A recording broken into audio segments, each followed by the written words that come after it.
Então, que tipo de provas você teve na vida? Será que elas foram realmente uma prova de fé? De teste? Que você está pronto para aquele grande dia glorioso em que Jesus vai descer do céu e vai chamar pelo seu nome? Vamos olhar para os personagens, além de Abraão, né? José, Moisés, Davi, em especial a maior prova de amor, né? Foi dada lá no Calvário por Jesus. São essas verdades, são essas experiências, histórias que nos ajudam a manter a nossa fé viva, mas somente a nossa experiência pessoal é que vai nos fazer com que possamos superar as nossas provas diante dos desafios, né? Por exemplo, como a vida eterna. Tende por motivo de toda alegria passardes por várias provações, sabendo que a provação da vossa fé, uma vez confirmada, produz perseverança. Então, é um processo, né? Assim como eu mencionei ali o exemplo das pedras, né? de granito, mármore. A nossa experiência com Deus, ela também é um processo.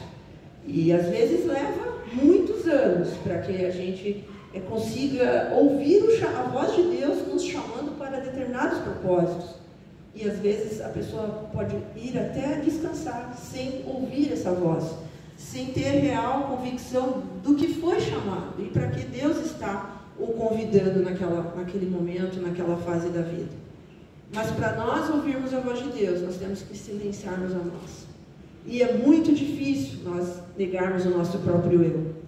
E para termos essa perseverança, precisamos aprender a negar o nosso próprio eu e ouvirmos a voz de Deus, nos mostrando, nos apontando o chamado, nos mostrando o caminho. A perseverança deve ter ação completa para que sejais perfeitos e íntegros, em nada deficientes. Essa segunda parte do verso, que abre, na verdade, né? Depois então eu vou pedir para a Fábio ler o início do Tiago, né? Tiago 1, 2 a 4, vamos ler juntos, né? Abrir a Bíblia e encerrarmos então em mais uns minutinhos. Fechando então com a principal prova da vida, aos 120 anos, Abraão então passou por aquela experiência como pai. Eu só tenho uma filha, minha única filha, como diz, né? E eu passei por essa experiência de quase perdê-la no hospital, na UTI. E eu não podia deixar de agradecer mais uma vez o que é essa igreja, as orações, a amizade, o carinho muito distante, porque eu estava a quantos mil quilômetros passando por essa prova, uma das maiores provas, né? E existe alguém que passou por essa prova também. Deus. Deus. Oi, irmão, você quer falar, irmão? Não, tem outra coisa com ela. Passei com a filha e o que a senhora passou, ela passou também. Ok. E a igreja aqui estava orando por nós. Né? Não dá para esquecer o quanto eu me sentia forte naquele momento. E foi realmente uma experiência muito grande. Depois eu já passei outras depois disso, mas eu já estava mais preparada, porque a gente se apegou bastante com Deus de então, né? Deus sempre tem um propósito. É só a gente ficar parando de perguntar as coisas, por que isso, por que aquilo.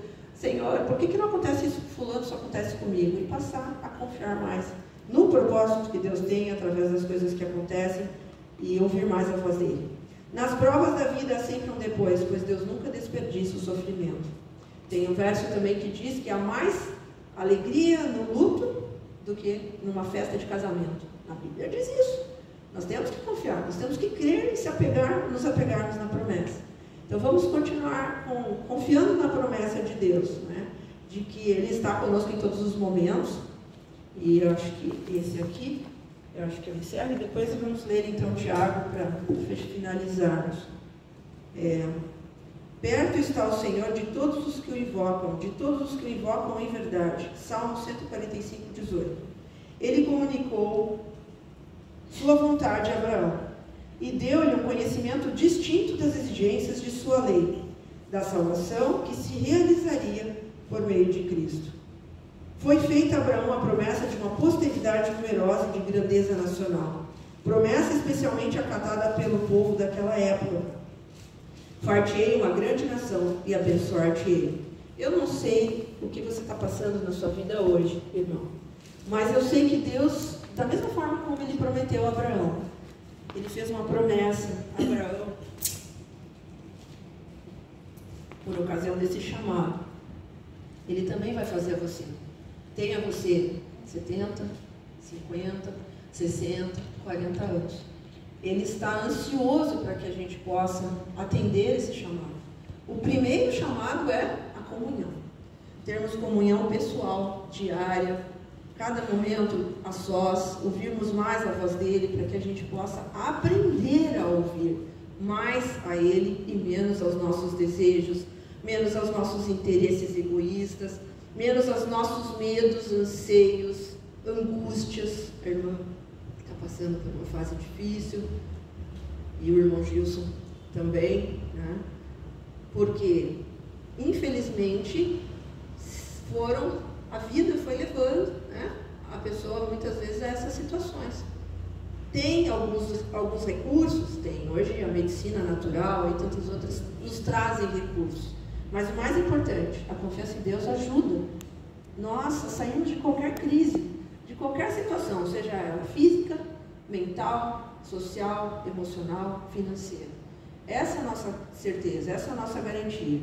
Se Deus não abrir uma porta, mesmo assim, termos a certeza de que Ele não nos abandonou, que Ele não se esqueceu de nós. Pelo menos eu posso dizer isso de experiência pessoal, convicta de que isso já aconteceu muitas vezes na minha vida. Então eu posso dizer para você que isso também pode acontecer na sua vida.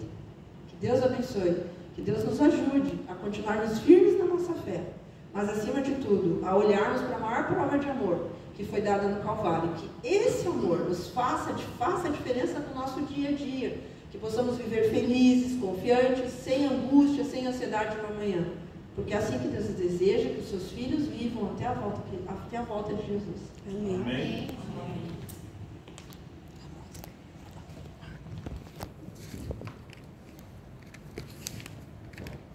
Essa música ela retrata o que nós passamos, que vamos passar, né? Falando sobre o chamado que Deus tem para cada um de nós. Então eu convido vocês para cantarem comigo, porque ela é um chamado para cada um. Amém.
cruz, eu fui chamado por Jesus.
Oremos então. Querido Deus, nós queremos te agradecer porque o Senhor nos chamou para a verdadeira luz, porque o Senhor chamou a cada um que aqui está também para encontrar contigo, para conhecer a tua palavra e também ter a esperança de uma vida nova, de uma vida renovada em Cristo Jesus. Que nós possamos viver essa esperança diariamente, que a nossa vida fale mais do que as nossas palavras, nosso exemplo, que nós tenhamos convicção ao falar desse amor tão especial, dessa prova de amor que Deus deixou no Calvário, que é a essência da nossa prova de fé e obediência ao Senhor. Que a cada dia nós possamos ouvir mais a sua voz e menos a nossa, menos os nossos desejos egoístas, menos nossas preocupações, ansiedades, que acabam abafando a voz do Senhor no nosso coração, na nossa mente. Dá-nos a tua paz, dá-nos um restante de semana abençoada, de trabalho, de atividades. Renova a nossa fé a cada momento, a cada dia, a cada comunhão contigo. Que nós possamos estar cada dia mais nos preparando no rumo certo, no rumo da Canaã celestial. Fica conosco, dá-nos uma boa noite, caminha conosco, nos leva até os nossos lares em paz e segurança, em nome de Jesus. Amém. Amém.